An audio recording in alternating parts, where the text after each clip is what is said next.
What if that nagging feeling in the back of your neck was real? What if those hands reaching out from the dark that you believed were there were there? What if the monster in the basement really existed? And what if there was really something under the bed? Would you have the courage to face your fears? Hello, brave souls. Today we've got part 2 of The Frozen Dead. I hope you guys enjoy it. I woke to the sound of someone screaming. For a moment, I was disoriented, lost in that space between sleep and waking where nothing makes sense. Then I remembered. The farmhouse, the wood stove, the sleeping bag I'd been given on the floor of Tom's living room. I'd been here for 3 days, falling into an exhausted routine of watches, chores, and trying not to think about the burning school of Malone. The scream came again, high-pitched, terrified, from somewhere upstairs. I was on my feet with my Glock in hand before I fully registered what was going on. Others were moving too. Mike emerging from the kitchen, Tom coming down the stairs with his rifle, Vanessa right behind him. The early morning light filtering through the windows was gray and weak. "That's Jake," Vanessa said, her voice tight. "Sarah's son." We took the stairs fast. Jake was 12 years old, small for his age, with his mother's red hair and a tendency toward nightmares. He'd barely spoken since I'd arrived, spending most of his time reading comic books in corners and avoiding eye contact. His mother, Sarah, had told me he'd watched his father die in the first week, watched him turn and had to be dragged away while his dad clawed at the door of the bathroom they locked him in. The kid had earned his nightmares. Sarah was already in Jake's room, sitting on his bed with her arms around him. He was sobbing into her shoulder, his whole body shaking. She looked up as we crowded the doorway, her expression fierce and protective. "He's fine," she said. "Just a bad dream. We're fine." But Tom looked past her, at the window. "Sarah, get him downstairs, now." She followed his gaze and went pale. I moved to see what they were looking at. The field behind the house, which had been empty yesterday, was now full of the infected. There were at least 100 of them, maybe more, standing motionless in the snow. They'd arrived during the night, drawn by something, our smoke, our noise, our presence. In the pre-dawn cold, they were frozen nearly solid, locked in place like grotesque statues. But the sun was rising, and as the temperature climbed from -30 to -20, then -10, they would thaw enough to move. And they were between us and the barn, between us and the generator, between us and half our supplies. "Jesus Christ," Mike whispered.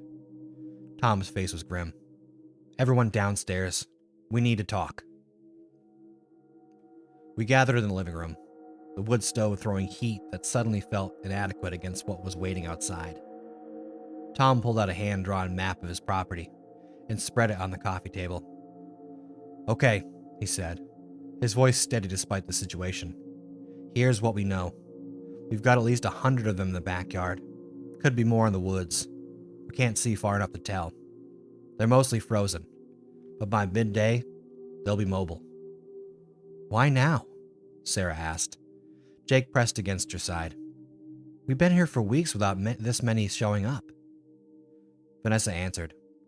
"Marcus came from Malone. It's possible some of them followed his vehicle, got close enough to pick up on our scent to see our lights.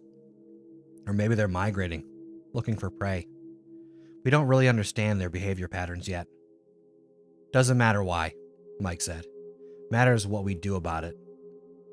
Tom nodded. "Agreed. We have several options. None of them great. 1. We stay put, keep quiet, hope they wander off. 2. We try to eliminate them while they're frozen. 3. We abandon the property and head south." "Abandon?" Sarah's voice rose. "Tom, this is the only secure place we've found. The only place with heat and food and—" "I know," Tom said quietly. "But if we're surrounded, security doesn't mean much." I studied the map, thinking. "How many rounds do we have, total?" Mike answered without hesitation. He'd been managing our ammunition inventory. Maybe 800 rounds, various calibers. Tom's 308, my hunting rifle, the shotgun, pistols. Enough for a fight, but not enough to take on 100 of them without running dry. And if we run dry out here, we're dead, Vanessa added. No resupply, no backup. What about fire? I asked. You said you had road flares in the cruiser. We could. Tom shook his head. Not enough accelerant, and the snow's too deep. Anything we set on fire would just melt itself into a pit. Plus, the wind today is supposed to pick up. Last thing we need to do is burn down our own shelter. We sat in silence for a moment, each of us running through impossible calculations. Then Jake spoke up, his voice small but clear. What about the barn? We all looked at him. He shrank back slightly but continued. He said they're between us and the barn. But the barn has that loft door, the one that faces the house. Could we get to the barn somehow and shoot them from up there? They can't climb, right? Tom stared at the kid, then at the map. Son of a bitch, the kid's right. What do you mean? Sarah asked. Tom pointed to his map. The barn loft has a clear field of view over the entire back field. It's an elevated position, protected from wind, and the infected can't reach us up there. We'd have to get to the barn first, but once we're inside, we could just pick them off one by one, I finished. Take our time, make every shot count. But how do we get to the barn? Vanessa asked. They're all through the field. I thought about it, about the cold and what it did to the infected, about everything I'd learned in 3 weeks of running and hiding and surviving. We go now, right now, while they're still mostly frozen. We move fast, we don't engage unless we have to, and we get inside before they react. Mike was already shaking his head. That's insane, man. If even one of them is mobile enough to grab you, then we shoot it and keep moving, I said. Look, in an hour they'll be fully thawed and mobile. Our window is right now, but we still have an advantage. Tom studied me for a long moment. You've thought about this before. I've had to move through them before. In Potsdam, when I left my apartment. The cold slows them, but it doesn't stop them unless it's below -20. Right now it's probably -25, maybe colder. They'll be sluggish, but not completely frozen. We can do this. We? Vanessa said. Marcus, you don't have to. Yes, I do. I met her eyes. You took me in. You gave me a place where I had nothing. This is my fight too. Sarah looked between us. Someone needs to stay with Jake. He can't. I can help, Jake said, his voice stronger now. I can load magazines. I can watch the doors. Something. I'm not useless. Sarah's eyes filled with tears, but she nodded. Okay. Tom stood. All right, Marcus, Mike, and I will make the run to the barn. Vanessa, Sarah, and Jake stay here and cover us from the windows. If things go sideways, if we don't make it, you three take the Explorer and head south to Canton. There's supposed to be a FEMA shelter there. Don't wait for us. Don't try to be heroes. Just go. Understood? Vanessa looked like she wanted to argue, but she nodded. Understood. We spent the next 10 minutes preparing. I dressed in layers, knowing that the sprint to the barn would warm me up, but the wait afterward would freeze me solid if I wasn't careful. I checked my Glock, made sure I had extra magazines in my pockets. Tom packed the rifle and ammunition into 2 duffel bags while Mike loaded the shotgun with slugs. Better penetration than buckshot against frozen flesh and bone. Through the windows, I could see the infected more clearly now. The rising sun illuminated them in terrible detail. Men, women, a few that might have been teenagers, all frozen in various poses, reaching, walking, crawling. Their clothes were torn and stained. Frost covered their exposed skin. Some had visible wounds, bite marks, chunks of flesh missing. Others looked almost intact except for their eyes, which even at this distance seemed to track the movement in the house. They know we're here, I said quietly. Yeah, Tom agreed. They know. We gathered at the back door. Tom would go first with his rifle. I'd be in the middle with the duffel bags, and Mike would bring up the rear with the shotgun. Sarah was positioned at the upstairs window with Tom's hunting rifle. Vanessa had the other shotgun downstairs. Jake sat at the kitchen table, magazines and boxes of ammunition spread before him, ready to reload anything we needed. "On three," Tom said, his hand on the doorknob. "1, 2, 3. We exploded out into the cold. The temperature hit me like a wall, but I pushed through it, my boots crunching in the snow as I ran. The barn may be 70 yards away, not far under normal circumstances, but with 50 pounds of gear and a field of frozen infected between us and safety, it felt like miles. The infected reacted immediately. Their heads turned toward us, tracking our movement. The closest ones tried to move, but the cold had locked their joints. They managed only slow, jerky movements, like rusted machinery trying to start. We were 20 yards out when one of them broke free. It had been a large man, over 6 feet tall, wearing the remains of a hunting jacket. Whatever warmth remained at his core must have been enough to fight through the cold because it lunged toward us with surprising speed. Tom put it down with a single shot to the head, the report echoing across the field. The gunshot had an effect. All across the field, the infected began trying harder to move, struggling against the cold that held them. Some managed to break free, ice cracking off their clothes and skin. "Go, go!" Mike shouted. We ran. Behind us, more shots rang out. Vanessa and Sarah providing cover fire from the house. I saw one infected drop, then another, but more were breaking free, shambling toward us through the deep snow. 40 yards, 30 yards. I could see the barn door now, old and red and wonderful. 20 yards. Something grabbed my ankle. I went down hard, the duffel bags flying from my hands. One of the infected had been lying prone in the snow, buried deep enough that I'd run right past it. Now it had me, and its frozen fingers locked around my ankle with terrible strength. I could see its face. A woman, maybe 30, with blonde hair frozen in its icicles and milky, dead eyes. Her mouth opened, showing broken teeth, and she pulled herself up my leg toward my throat. I kicked at her head with my free foot, but the angle was wrong. She kept coming, hand over hand, impossibly strong. I fumbled for my Glock, but couldn't reach it with her weight pinning me down. Then Mike was there, and the shotgun roared. The woman's head disappeared in a spray of frozen gore. Her grip relaxed, and I scrambled backward, gasping. "Move!" Mike hauled me to my feet. I grabbed one of the duffel bags, couldn't reach the other, and we ran the final 20 yards. Tom had the barn door open, and we tumbled through into the blessed darkness inside. He slammed it shut behind us and threw the bolt. Something hit the door hard enough to shake it in its frame. Then another impact. Then a dozen more. Outside, the infected had reached the barn and were throwing themselves against it. "The loft!" Tom gasped. "Get to the loft!" We climbed to the ladder to the second floor, pulling the bags up behind us.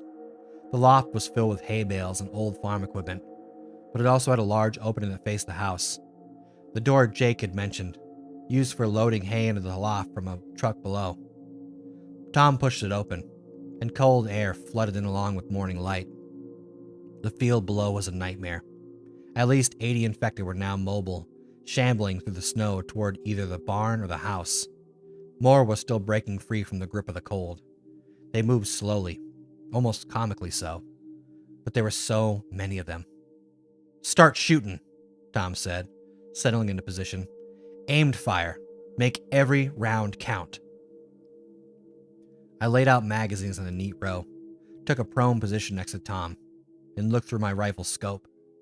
An infected man in a torn business suit filled my view, his face a ruin of frostbite and decay. I put my crosshairs on his forehead and squeezed the trigger.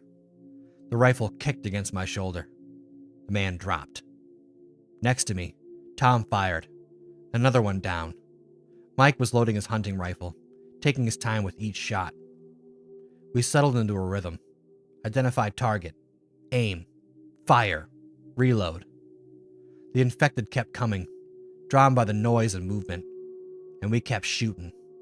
Some dropped immediately. Others took multiple hits before they stopped moving. None of them ran. None of them showed fear or self-preservation. They just came on and on and on. My shoulders started to ache from the recoil. My ears rang despite the cold. The pile of brass casings at my feet grew steadily. Below us, the infected clawed at the barn walls, but the old wood held. A few tried to push through the lower door, but Tom had barricaded with a tractor before he'd arrived. "How many have we dropped?" Mike asked, his voice hoarse. I did a quick count of the bodies visible in the snow. Maybe 40, maybe 50. "How many rounds have we fired?" I looked at my empty magazines. "Too many." Tom swore softly. "We need to be more selective. Headshots only.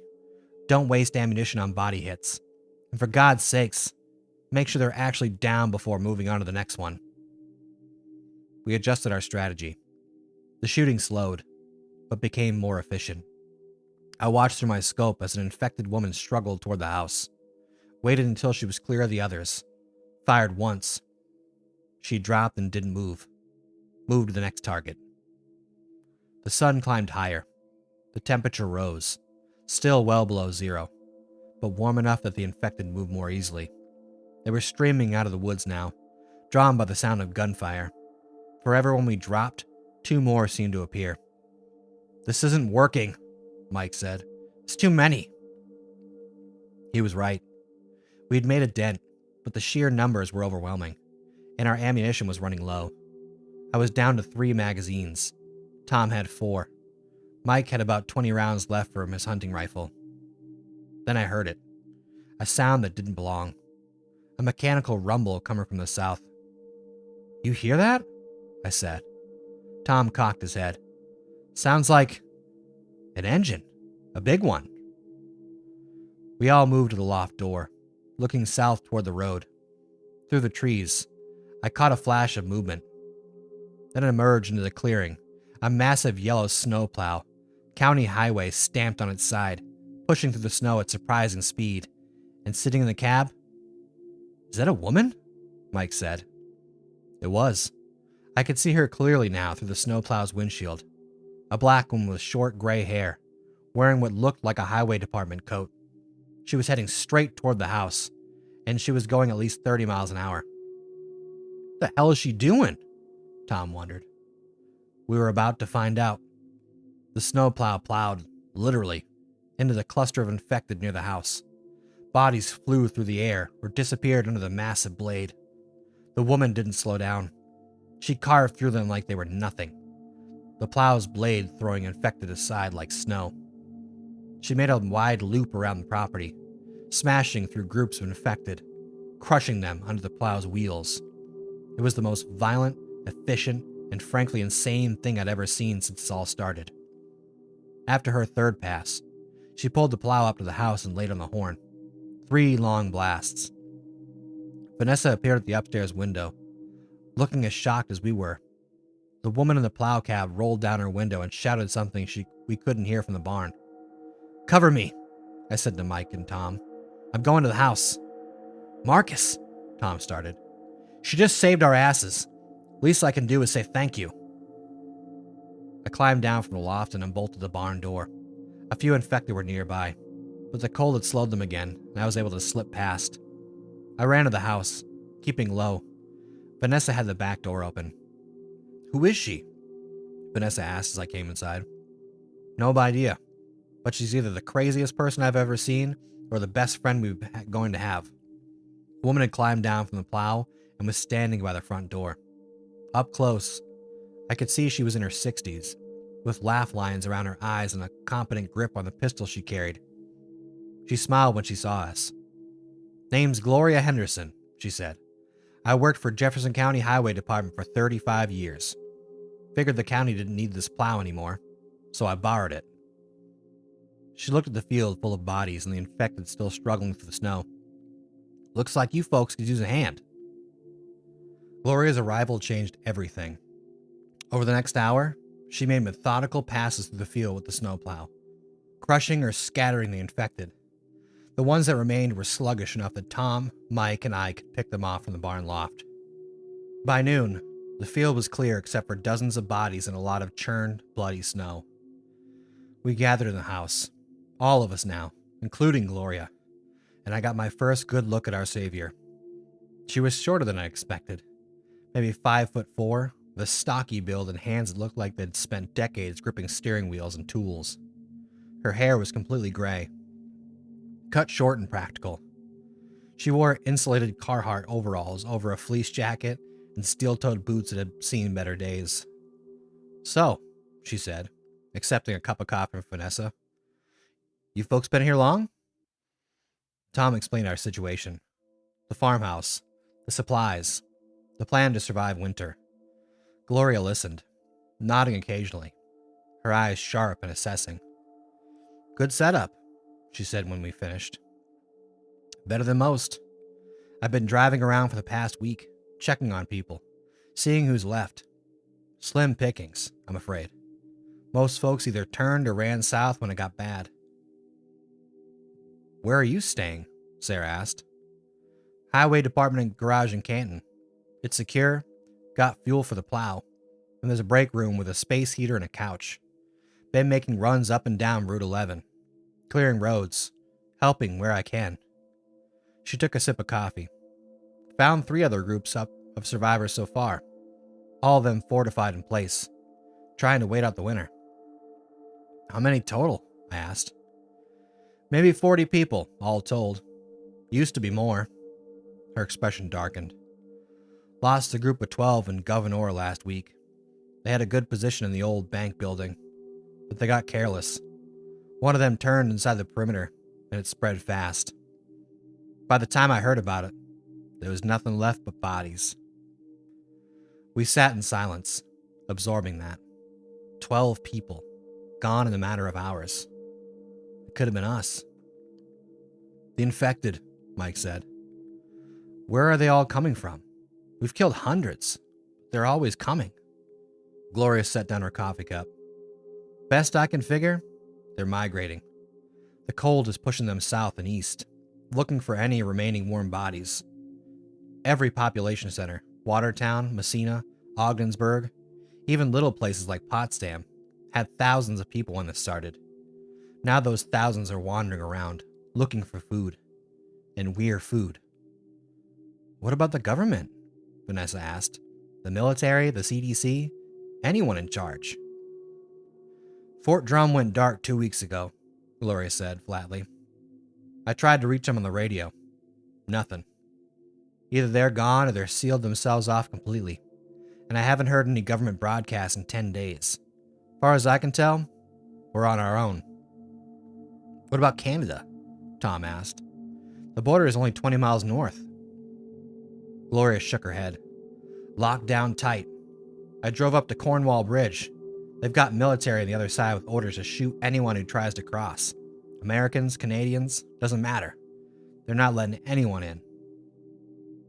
Jake, who'd been sitting quietly in the corner, spoke up. "So we're trapped."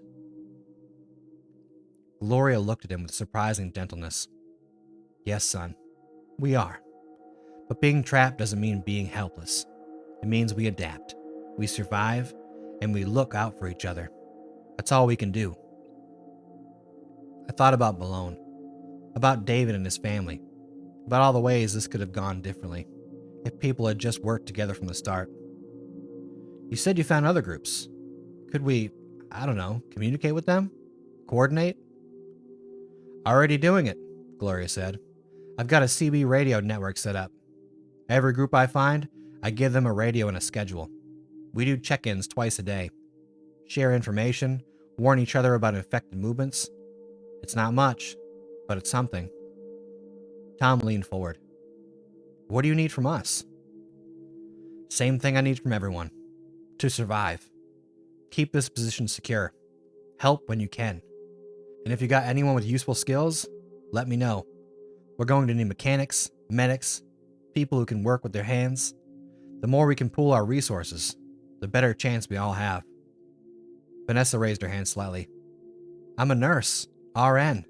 Got 6 years of experience." "Well, thank God for that," Gloria said. "We've got 2 people with medical training across all 4 groups, and one of them is a veterinarian. You just became our most valuable asset." I taught literature, I said. Not sure how useful that'll be. Gloria smiled. You'd be surprised. When this is over, if it's ever over, we're going to need people who remembered what civilization looked like. People who can teach kids how to read. People who can tell stories. Who can remind us we're more than just survivors. Don't sell yourself short. She stood and walked to the window, looking out at the corpse-strewn field.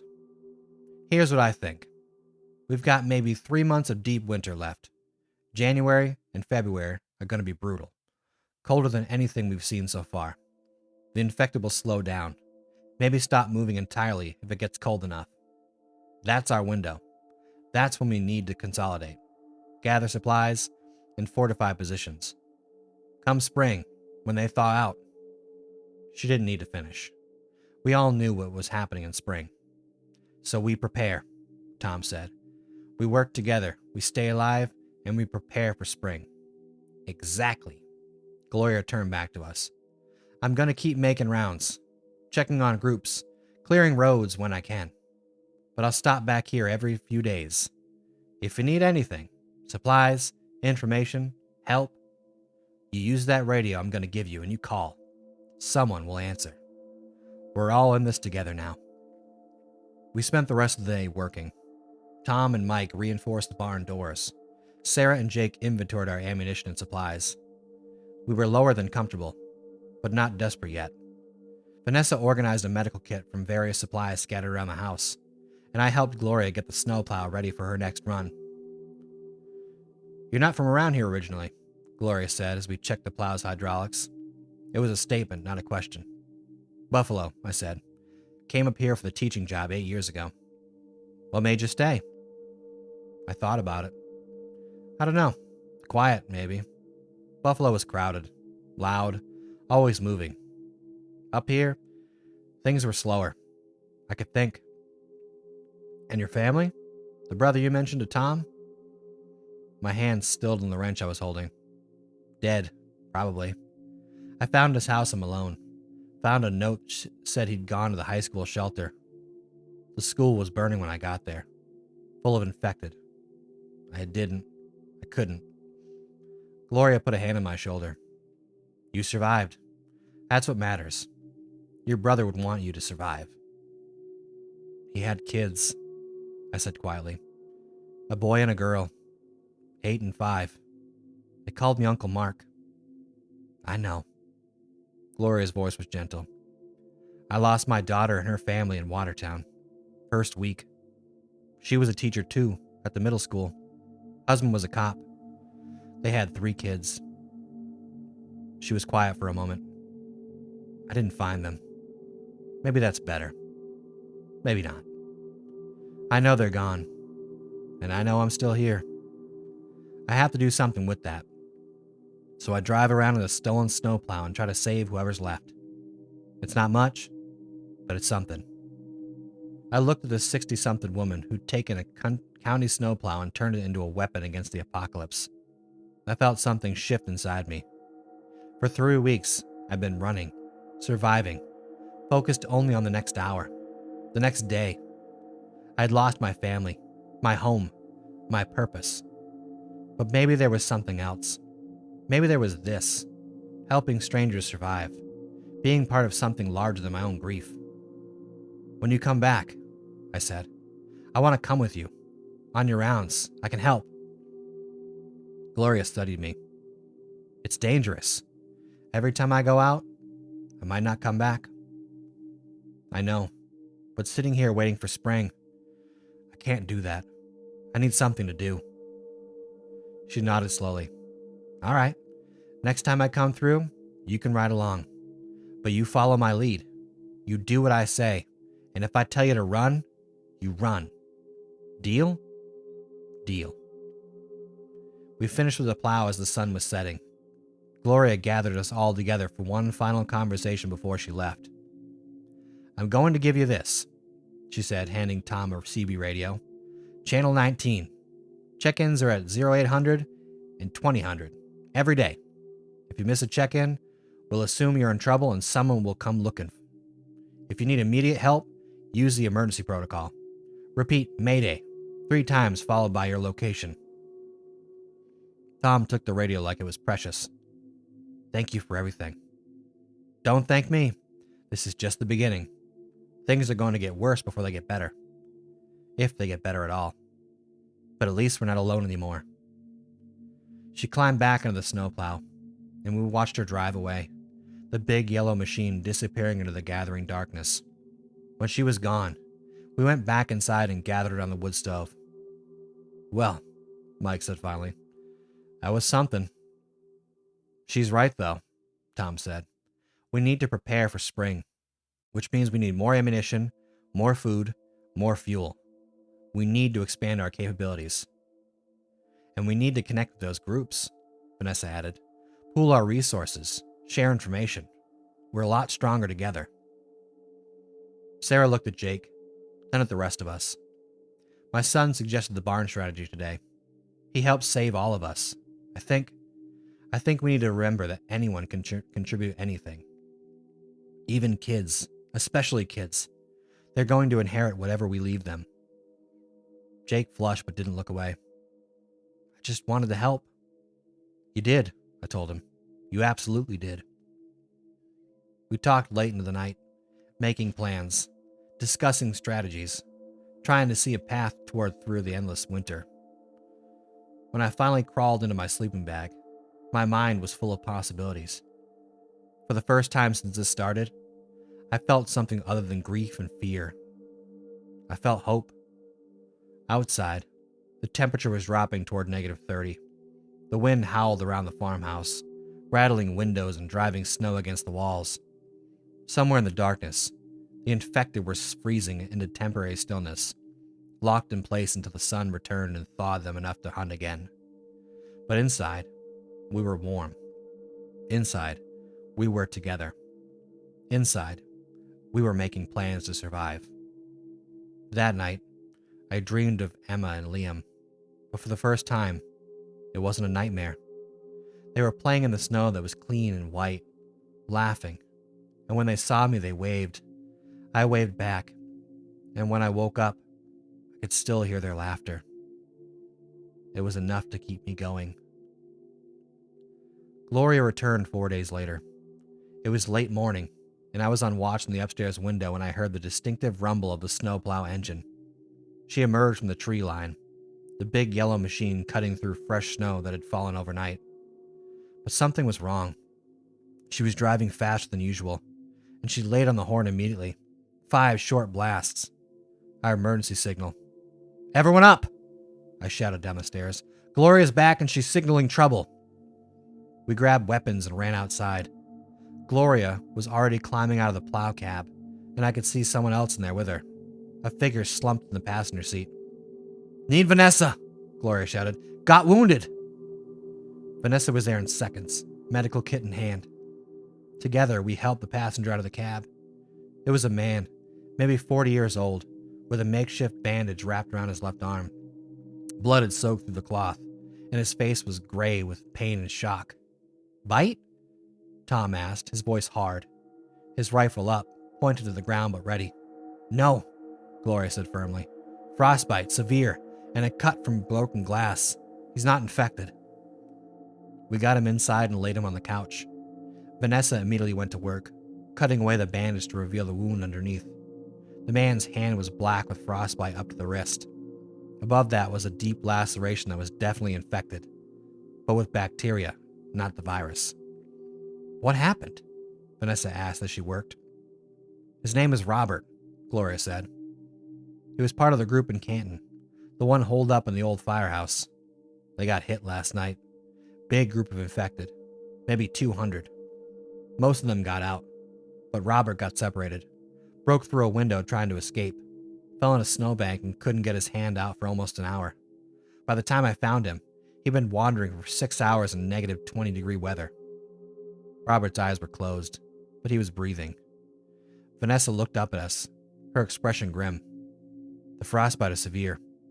3rd degree, maybe 4th. The tissue is dead, and this laceration is badly infected. I can clean it. I can bandage it, but he needs real medical attention. Antibiotics, some sterile conditions, Probably surgery. Where do we get that? Sarah asked. We don't, Vanessa said flatly. Best case scenario, I can keep him alive and he loses the hand. Worst case, she didn't finish. Gloria sank into a chair, looking older than I'd ever seen her. The Canton group is scattered. Some of them made it to other safe houses, but at least 4 are dead and 3 more are missing. We're down to maybe 30 survivors total across all groups now. 30 people in the entire county. The weight of that hung in the air. 30 people, where there used to be tens of thousands. There's more, Gloria said. The infected that hit Canton. They were organized, moving in a coordinated group, all converging on the firehouse at once. I've never seen them do that before. Organized how? Tom asked, his voice sharp. They don't think. They don't plan. I know what they're supposed to do, Gloria interrupted. I'm telling you what I saw. They came from multiple directions at once, all hitting the building at the same time. Either that's one hell of a coincidence, or something's changing. I thought about the infected at the high school in Malone, all gathered in one place. I'd assumed they'd just gotten trapped there. Stupid animals following each other into a pen. But what if it was something else? What if they were learning? I need to radio the other groups, Tom said. Warn them. If the infected are getting smarter. Already did, Gloria said. Everyone's on high alert. But here's the thing. I don't think we can stay separated anymore. Winter's only going to get colder for another month. But these attacks are escalating. By the time spring comes, if we're still scattered in small groups, we're going to get picked off one by one. What are you suggesting? Mike asked. Gloria looked at us each in turn. I'm suggesting we consolidate. One location, all 30 survivors, all resources pooled. We'd be stronger, better defended, and we'd have more skills to draw on. Vanessa here could actually treat injuries properly if she had a real medical setup. Tom's military experience could help us organize a real defense. Marcus, she looked at me. You're smart, educated, and you've survived alone longer than most. We need people like you. Where? Vanessa asked. Where could we all go that would be defensible? I've been thinking about that, Gloria said. There's an old resort up near Cranberry Lake. Big main lodge, several small cabins, surrounded by water on 3 sides. It's isolated, which means fewer infected to deal with. It's got fireplaces and a generator system. And it's got a dock. If we can get boats running in the spring, we could fish, maybe even establish a real food source. Tom studied his map, finding the location. That's 40 miles from here, through infected territory in the middle of winter. I know, Gloria said, but if we wait until spring to consolidate, we'll be doing it when the infected are fully mobile again. Right now, in the deep cold, they're slow. We have an advantage. We use it. How do we move 30 people 40 miles? Sarah asked. We don't have enough vehicles, and anyone on foot in this cold. We have the snowplow, Gloria said, and whatever vehicles each group has. We move in a convoy. Plow leads and clears the road. Everyone else follows close. We pick up each group as we go, gather supplies, and head north. 2 days, maybe 3 if weather slows us down. Robert groaned on the couch, and Vanessa moved to check on him. She looked at Gloria. He can't travel like this, not for days. He'll die. Gloria's face was stone. Then he stays here with someone to look after him, and we come back for them after we get the resort secured. Or he comes with us, and maybe he makes it. Maybe he doesn't. Those are the options. The brutal calculation of survival. I'd gotten used to it, but it still turned my stomach. I'll stay with him, Vanessa said quietly. Someone needs to monitor his conditions, manage the infected. If you're going to do this consolidation, you don't need me until you get there. No, Tom's voice said firmly. We need your medical expertise in the convoy. If someone gets injured during the move. Then they got basic first aid from the kit, Vanessa interrupted. Robert needs constant monitoring. His fever is already climbing. If sepsis sets in. She looked at Gloria. You said yourself I'm your most valuable asset. Well, I'm telling you what I need to do my job. I need to stay here and keep this man alive. Mike cleared his throat. I'll stay too. Someone needs a protector. And I'm a decent shot, but I'm not military like Tom. You need him more than me. I saw something pass between Mike and Vanessa. Not romantic, but a connection formed over weeks of surviving together. He was volunteering to stay behind, possibly forever, to make sure she wasn't alone. That's settled then, Tom said, though his expression showed he didn't like this. Vanessa and Mike stay here with Robert. The rest of us go with Gloria, help gather the other survivors, and secure the resort. Once it's safe, we send the plow back for you three. And if you don't come back? Mike asked. Then you got supplies for at least 2 months, Gloria said. And that, you make your own call. But we will come back. I don't leave people behind. We spent the rest of the day preparing. Tom, Sarah, Jake, and I would leave with Gloria in the morning. We'd take the Explorer as a backup vehicle, loaded with weapons and supplies.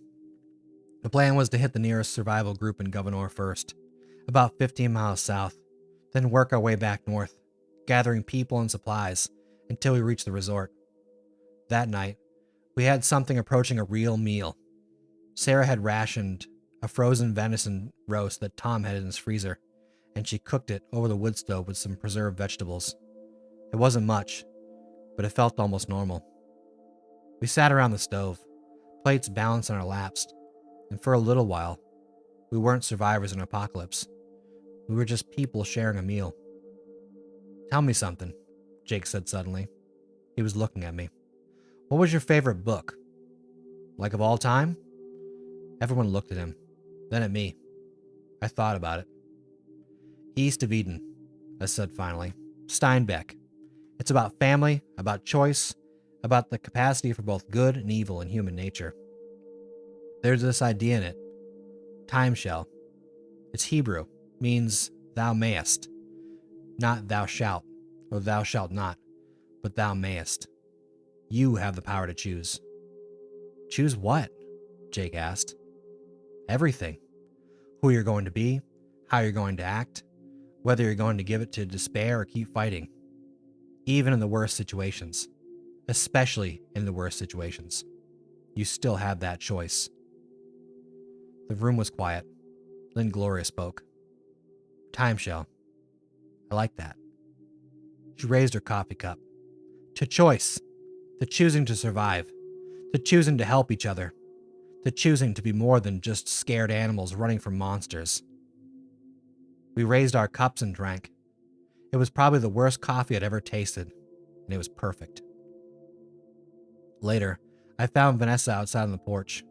She was bundled in a heavy coat, looking at the stars. The sky was clear, and without light pollution, the Milky Way stretched overhead like a river of diamonds. Beautiful, isn't it? She said without looking at me. I used to complain about the light pollution from the hospital. Now I'd give anything to see those lights again. Mike's a good man, I said. He'll keep you safe. I know, she smiled slightly. He's been carrying a torch for weeks, but he's too polite to say anything. Figures it takes the end of the world for me to notice. You could do worse. I have done worse. My ex-husband was a cardiologist who thought nurses were just pretty assistants. She laughed softly. At least Mike knows how to change his own oil and fix things. Useful skills in the apocalypse. We stood in comfortable silence for a moment. Then Vanessa said, Marcus, I need you to promise me something. What? If we don't make it, Mike and Robert and me, don't come back for us. I mean it. If something goes wrong here, if we get overrun or Robert turns or whatever, you keep going with the others. You get to that resort and you help build something that lasts. Vanessa, promise me. Her voice was fierce. I've been a nurse for 6 years. I've watched people die. I've helped people die with dignity. And I've learned that sometimes the best things you can do is let go. If our time comes, it comes. But don't throw away your life or anyone else's trying to save us. Promise. I thought about David and his family, about how I'd driven into Malone knowing it was probably futile. how I'd almost gotten myself killed at the high school. She was asking me to not make that mistake again. "I promise," I said. She nodded and went back inside. I stayed on the porch a while longer, watching the stars and listening to the wind. Somewhere out in the darkness, the infected were frozen in stillness, waiting for the sun to release them. And somewhere beyond them was a resort we'd never seen, where 30 survivors might have a chance to build something resembling a future. Timshell, I thought. Thou mayest. Tomorrow, I would choose to try. We left at dawn with the temperature reading negative 32 degrees. Gloria led in the snowplow, its blade throwing snow in huge arcs as it cleared the driveway. Tom drove the Explorer with Sarah and Jake, and I rode with Gloria. Through the farmhouse windows, I could see Vanessa and Mike watching us leave. Robert was still on the couch, alive but feverish. "They'll be okay," Gloria said, seeing where I was looking. "That farmhouse is solid, and Mike knows what he's doing." I wanted to believe her. The drive to Governor took 3 hours. It should have taken 30 minutes, but the snow was deep and the road was littered with abandoned vehicles. Gloria had to stop repeatedly to push cars out of the way with the plow blade. We passed frozen infected standing like statues in the drifts, their faces turned toward the road as if waiting for prey that would never come. The Governor group had taken shelter in an old brick apartment building downtown. 5 survivors, 3 men, 2 women, all looking thin and desperate. They'd been living on canned goods from a nearby grocery store, running a kerosene heater that was nearly out of fuel. When Gloria told them the plan, they didn't even hesitate. "Anything's better than this," one of the women said. Her name was Patricia, maybe 50 years old, wearing 3 coats and fingerless gloves. "We've been listening to you on the radio, hoping someone would come." We loaded them into the convoy. 2 of them squeezed into the Explorer, 3 in the cab of the pickup truck they'd been kept running. Then we headed north toward Potsdam, where the next group was supposed to be. I knew Potsdam. I'd lived there for 8 years, taught classes there, had my apartment there. Seeing it now was like looking at a corpse of someone you used to love. The town was dead. Snow had drifted over the main street, covering abandoned cars and storefronts with broken windows. The university campus was visible on the hill, dark, silent, like a mausoleum. I thought about the faculty offices where I used to work, the classrooms where I'd taught, the coffee shop where Amy Chen and I used to discuss poetry. All of it was gone now, buried under snow and death. "Where's this group?" Tom asked over the radio. "Presbyterian Church on Elm Street," Gloria responded. "Said they'd fortified the basement." We found the church easily, a white clapboard building with a tall steeple, one of the oldest structures in town. The parking lot had been plowed at some point, and smoke rose from what must have been a chimney or vent. Gloria honked the horn. 3 short blasts, our signal. Nothing happened. She honked again. Still nothing. "I don't like this," Tom said over the radio. Neither did I. We sat there for a full minute, engines running, watching the church. Then the front door opened and a man stumbled out. Even from this distance, I could tell something was wrong with him. He moved with that characteristic jerky gait, his head tilted at an unnatural angle. Behind him, more figures emerged from the church. 4, 5, 6 of them, all infected.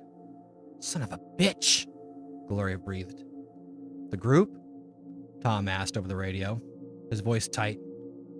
"Gone. The whole group is gone." We sat there in our vehicles, staring at what used to be 6 survivors and was now 6 more infected. They shambled toward us through the snow, slow in the extreme cold, but coming on. "We need to put them down," I said. Gloria looked at me. "You sure?" They were people. Someone knew them, cared about them.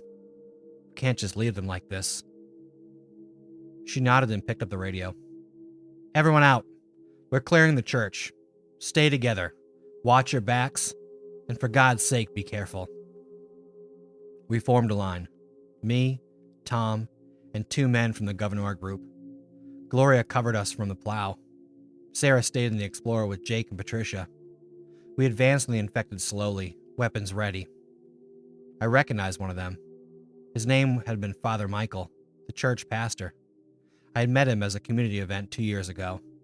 A nice man who'd served me lemonade and talked about the importance of bringing people together. Now he was a frozen corpse animated by something that wore his face like a mask. I shot him in the head. He dropped. The others went down quickly. 6 shots. 6 bodies in the snow. When it was done, we checked the church. The basement was a horror show. 12 bodies, all of them showing signs of having turned and then killed each other in the enclosed space. Blood covered the walls. The smell, even in the cold, was overwhelming. We found evidence of what had happened. Medical supplies scattered around one body. Someone who'd been sick or injured, who'd turned, who'd spread the infection to everyone else in close quarters. Jesus, one of the Governor men whispered. Search for supplies, Gloria said, her voice hollow. Anything useful, food, medicine, fuel, then we burn it. We worked quickly, loading what little we could salvage into the vehicles. Then Gloria poured the remaining kerosene around the basement and lit it. We watched the church burn, black smoke rising into the gray sky. That's 8 more gone, Tom said quietly. We're down to 22. The drive to the next location was silent. We headed east toward the village of Norfolk, where a group of 4 had taken shelter in elementary school. I found myself gripping my rifle tighter, watching the tree line, half expecting more bad news. But the Norfolk group was alive. Barely. 4 women, all of them teachers from the school, huddled around a wood-burning stove in the cafeteria. They'd barricaded themselves in and were living on school lunch supplies. When they saw us, 2 of them actually cried. We thought we were the only ones left, one said. We thought everyone else was dead. Not yet, Gloria told them. But we need to move. All of us, together. By nightfall, we'd gathered the survivors from Norfolk and one more group from a farm outside Norwood. Our convoy now consisted of the snowplow, the Explorer, 2 pickup trucks, a Subaru Outback, and an old Dodge van that ran on hope and prayer. 22 survivors total, not counting Vanessa, Mike, and Robert back at the farmhouse. We stopped for the night at a highway rest area that Gloria had scouted previously. It was defensible, with a single entrance and thick walls. We parked the vehicle in a circle, posted guards, and tried to get some rest. I ended up on watch with Tom in the early morning hours, both of us sitting in the Explorer with the engine running for heat, watching the darkness for movement. You did good today, Tom said after a long silence. At the church. That wasn't easy. None of this is easy. No, but you keep showing up anyway. It counts for something. I thought about that. Gloria asked me what I need from this, from surviving. I didn't have an answer then, but I think I do now. What's that? Purpose. Before this, I taught literature to kids who mostly didn't care about it. I went through the motions, published papers nobody read, attended faculty meetings that didn't matter. I was alive, but I wasn't really living. Now, I gestured to the convoy, at the sleeping survivors. Now I'm part of something that actually matters. We're trying to save the last remnants of humanity in northern New York. That's purpose. Tom nodded slowly. I spent 20 years preparing for something like this. Built up supplies, learned survival skills, thought I was ready. But you know what I wasn't prepared for? The loneliness. The weight of making decisions that get people killed. The knowledge that everything I knew was gone forever. He looked at me. Having other people to share that weight with. That's what makes it bearable. We sat in silence after that, watching the sun rise over a dead world. When our watch ended, we woke the next shift and tried to sleep. The resort appeared through the trees in the afternoon of the second day. Cranberry Lake Lodge had been built in the 1920s as a vacation destination for wealthy families from North New York City. The main building was a massive lodge structure with a wraparound porch and a stone chimney. Smaller cabins dotted the property, and a dock extended in the frozen lake. The whole place was covered in snow, looking like something from a postcard. It was also completely undefended and potentially full of infected. Gloria stopped the convoy a quarter-mile away, and we gathered for a planning session. The temperature had climbed to a balmy -15 degrees, which meant the infected would be mobile if there were any around. "We need to clear it building by building," Tom said, studying the layout. "Main lodge first, then the cabins. Anyone see movement?" We scanned the buildings through binoculars. Nothing moved except snow blowing off the roof. "Could be empty," one of the Governor men said, hopefully. "Or there could be infected inside, frozen," I countered. "We won't know until we check." We divided into 3 teams. Tom led one group to clear the main lodge. Gloria took another to check the cabins on the east side. I led the third to the west side cabins. Sarah and Jake stayed with the vehicles along with anyone who couldn't fight. Our precious cargo of survivors who'd made it this far. My team consisted of Patricia from Governor and 2 of the Norfolk teachers, both of whom claimed they knew how to shoot. We approached the first cabin slowly, weapons ready. The door was unlocked. Inside, we found a small living room with a fireplace, a kitchenette, and a bedroom. No bodies, no blood, no sign of occupation at all. The place had been closed for the winter before everything fell apart. "Clear," I called out. We moved to the next cabin. Same story. Empty, undisturbed, waiting for guests who would never come. By the time we checked all 6 west side cabins, I was starting to believe we might actually have found a safe place. Then we heard the gunshots from the main lodge. We ran toward the sound, slipping in the snow. I could see Tom's team at the lodge entrance, firing into the building. Muzzle flashes lit up the darkened doorway. "How many?" I shouted as we got closer. "At least a dozen," Tom shouted back. "They were in the basement. Must have been staff when it happened. They're slow, but there's a lot of them." "Fall back!" Gloria's voice came from somewhere to my left. "Let them come out in the cold!" Tom's team retreated from the doorway, and we formed a firing line about 20 yards away.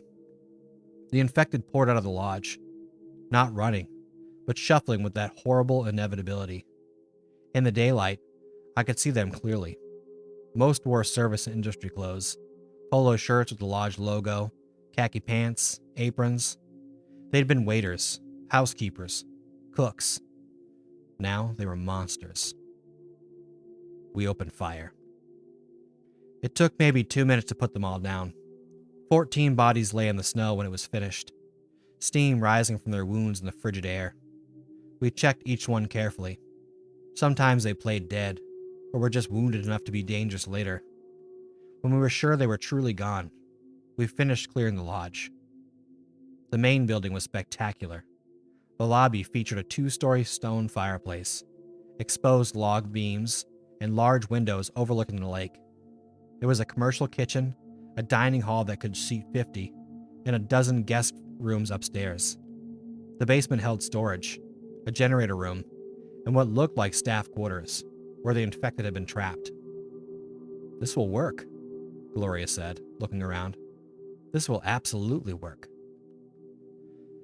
We spent the rest of the day securing the property and moving everyone inside.